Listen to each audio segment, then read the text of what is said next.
art is no good until it finds its voice. So it can bump around being almost right forever, and it'll never catch on. But there's that moment where it locks in, and you go, ah, there's the voice. And the voice is, let's say in the case of the Dilbert comic, it's the pointy-haired boss's perspective versus the cubicle worker. So once you understand it as pointy-haired management versus, employee, that's the voice. And then you can write it forever.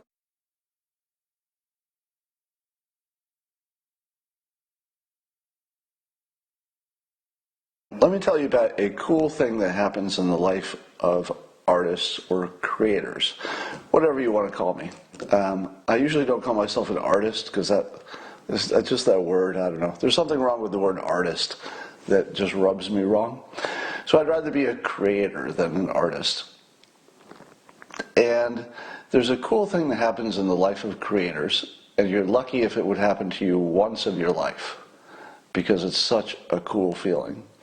And I'll tell you one of the times it happened. Once I was in my cubicle in 1988 at Pacific Bell, and I was drawing little comics on my whiteboard in my cubicle, and I started developing this character, Dilbert. Now, he didn't have a name. He was just a sort of a technology worker in a big company, like the people I was working with.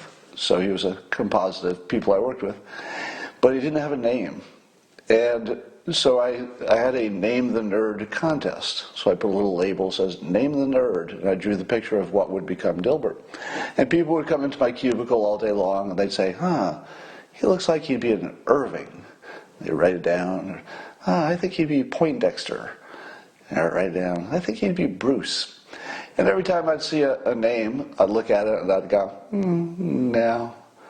no, he's not a Bruce. He's not a Poindexter. He's not an Irving. And one day my boss at the time came in, and he goes, I got it. And he walks over, and I can remember it like it was today. He picks up dry erase marker. I'm sitting in my chair, and the picture is just so amazingly burned into my memory. And he writes on the board, D-I-L-B-E-R-T.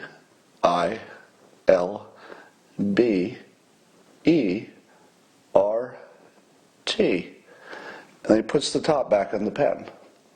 And he goes, that's the name of your character. And I said, what just happened to me? Because I actually felt my entire body go down a tunnel, like I had just gone forward in time, into the future. And I saw the name on the character and felt it like I had experienced the future. And as he starts talking, I felt myself going back back down the tunnel, the other direction, bam, and I was back in 1988. And I just looked at that name, and I looked at it on the board, and I thought, what just happened? What just happened? I feel like I just saw the future. From about that moment on, I could not have been talked out of Dilbert working. Because from that moment, I just saw it, and all I did was follow it. I didn't even make it happen, it felt like. I mean, obviously I did make it happen. But it felt like I was just following the path that I had just seen. Now, if you could have that happen once in your life, it's amazing. There are these moments of creative or artistic clarity when things just happen. Now, of course, you could always explain it as false memory, or I'm making up the story or something. So there's no way that you would fully appreciate like what that did to my head, because it really messed me up to see reality just get turned inside out like that. Or at least my experience of reality. The base reality probably didn't change at all. Then there was another point. There was a point when I launched the comic, and it wasn't really successful. Well, it wasn't successful. So it was another comic that was going to get launched, do a few years, and disappear. But people kept emailing me and saying, Dilbert should be in The Office. It needs to be an Office comic. And the moment I realized that I could turn it into an office comic.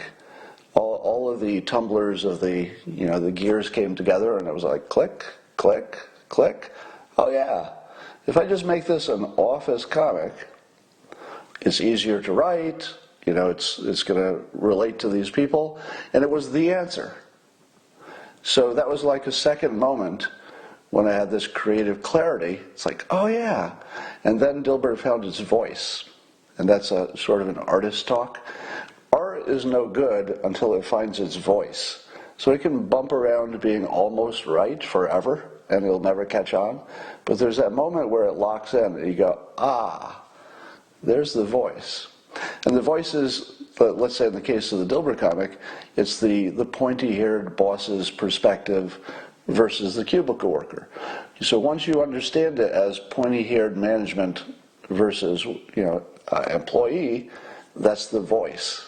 And then you can write it forever. Well, an interesting thing happened. I've been playing with this comic called Robots Read News, where it's just a static picture, 3 pictures of a robot, always the same, but he's reading the news. And I'd been doing it for a few years now, like off and on. I'd trot it out and try it, and it was all right. Every once in a while there'd be a good one, but not really. And the other day I was playing with it, and I realized that if all I do is make the Robots Read News the way CNN does, it'll be hilarious. And that CNN is my pointy-haired boss.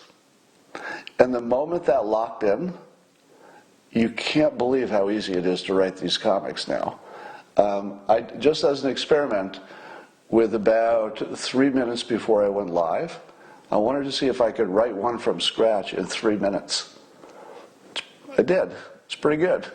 And all I did was I looked at the CNN homepage, and I just scanned the headlines for their most ridiculous story. I was like, oh, there it is. Their most ridiculous interpretation. And I just made a comic that basically says what they say. I just put it into, sort of funny comic words, which is so easy, it's ridiculous. So the other thing that came together is, I'm keeping most of those comics will be for subscribers on Locals. And I didn't plan it that way, but I tested this at the same time I was testing Locals, and I thought, well, I guess that'll be its main home. And the other thing is that I can make the characters say anything I want. So I can make them curse, I can make them be offensive. Do you know how long I've waited for this moment? How long I've waited as a creator to be able to write a comic in which the only thing that matters is that what they say is funny. Now, of course, I'll do a little bit of self-censorship because, my own sensibilities are not so extreme that it needs to be, gross or something.